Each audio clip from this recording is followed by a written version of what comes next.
There's an old prayer that might explain free will better than most philosophers. You probably know it. Grant me the serenity to accept the things I cannot change, the courage to change the things I can, and the wisdom to know the difference.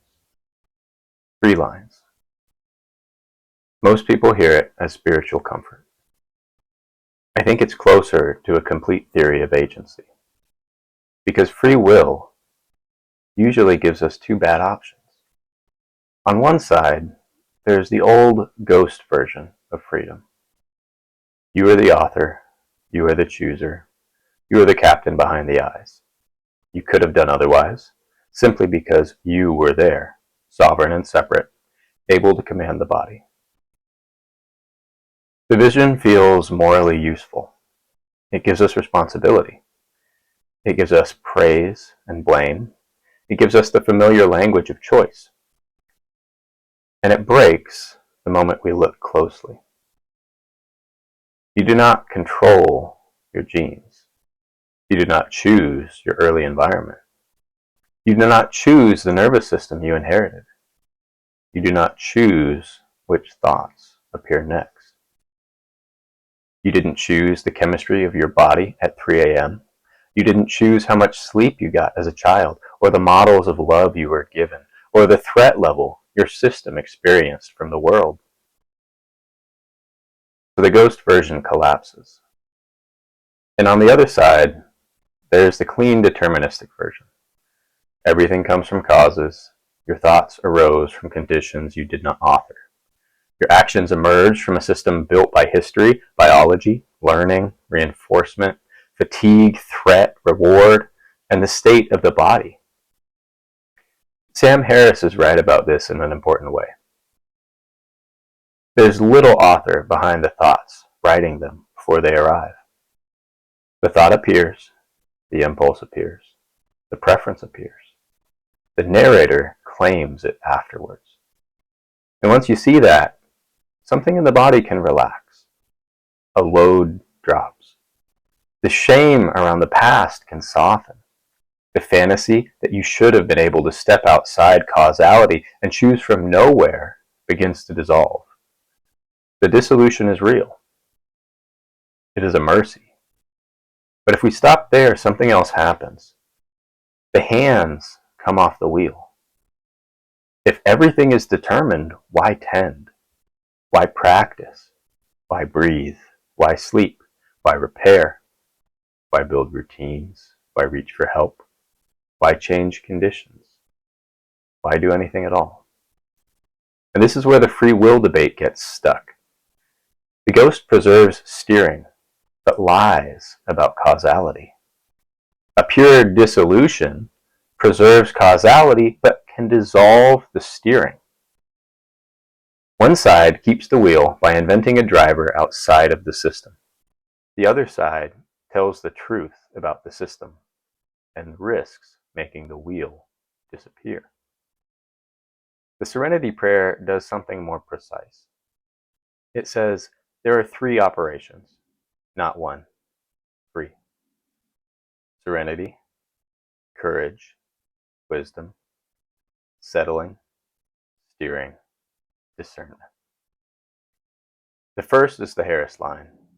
Accept what you cannot change.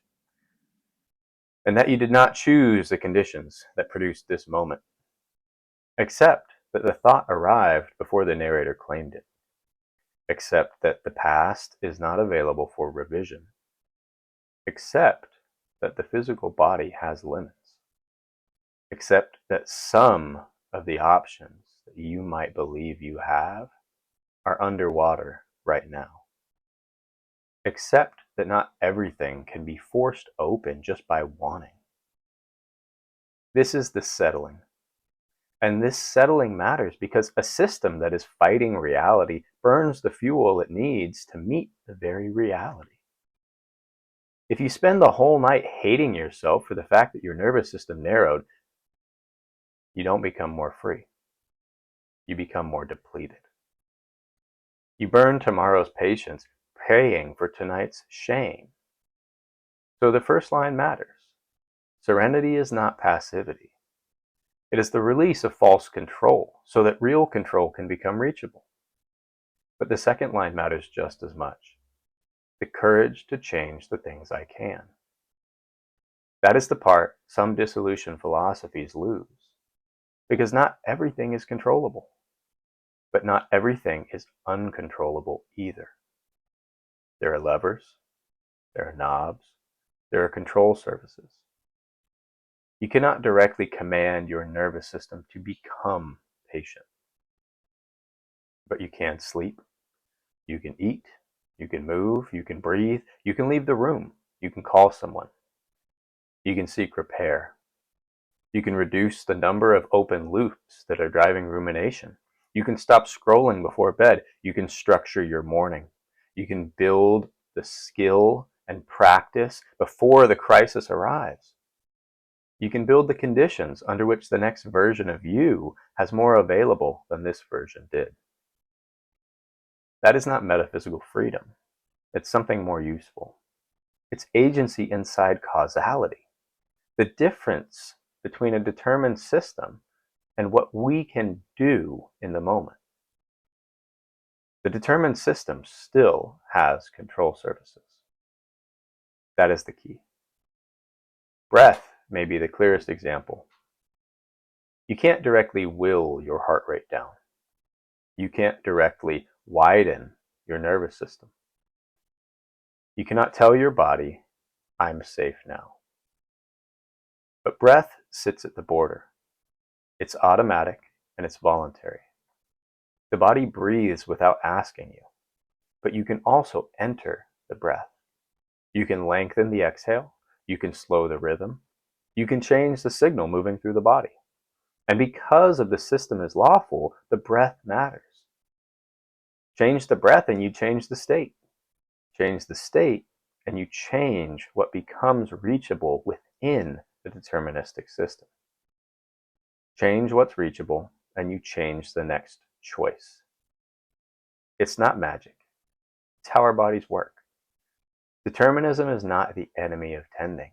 Determinism is the reason tending works. If the system were not lawful, sleep wouldn't matter. If the system were not lawful, practice wouldn't matter. Breath wouldn't change the body. Therapy, training, ritual, movement, repair, co-regulation would all be meaningless. The system changes because it is determined to respond to inputs. So the question is not, am I free from causality? You're not. The better question is, where can this causal system touch its own conditions? Where are the levers? Where are the knobs? Where can the system change what it will produce next? That's what agency is. Not freedom from causes, but participation within them. What looks like choosing differently is often changing the conditions under which the next non-choice happens. That may be all agency ever was. And then comes the third line, the wisdom to know the difference. That's the hardest one. Because settling alone becomes drift. Steering alone becomes white-knuckled control. The wisdom is knowing which moment you're in. Is this something to accept? Or is it something to tend? Is this a limit? Or is it a lever? Is this grief that needs to be allowed? Or a pattern that can be changed? That discernment is not abstract, it's state dependent. A narrowed nervous system misjudges controllability. When you are narrowed, you may try to force what needs acceptance. You may shame yourself for a state that needed sleep. You may demand patience from a body that has no margin left. You may keep pushing on a door that is not a door. Or you may do the opposite. You may accept what actually needed steering. You may call a pattern inevitable because you cannot currently see the knob that needs turning. You may say, this is just who I am, when what you mean is, I cannot imagine different conditions from inside this state. This is why the third clause is so expensive. The wisdom to know the difference requires a wide nervous system. It requires enough margin to hold both truths at once. I am caused, and I can tend causes. I am not the ghost, and I am the system. The system has levers. I cannot command the output, but I can shape the conditions from which the next output emerges. That is the synthesis. Sam Harris gives you the settling. Alan Watts gives us the settling. Many spiritual traditions give us the settling. Hustle culture gives us the steering. Self-improvement culture gives us the steering. The prosperity gospel gives us the steering inflated into fantasy. But the full practice is neither drift nor control. It is the Serenity prayer. Accept what cannot be changed, change what can. Fund the wisdom to tell the difference. So maybe the free will debate was asking the wrong question. Not, are we free, but what is reachable? What funds agency? What destroys it?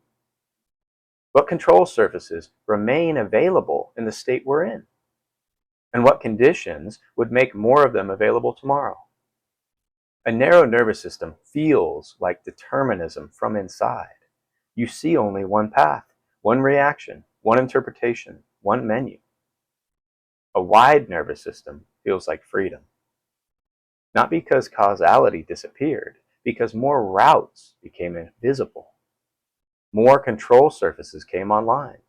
More of the system could model itself, interrupt itself, tend itself, and participate in what would produce it next.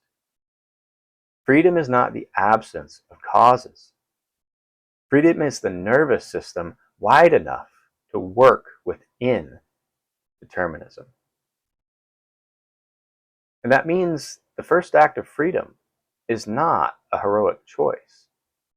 It's sleep, it's breath, it's food, it's repair, it's taking a walk.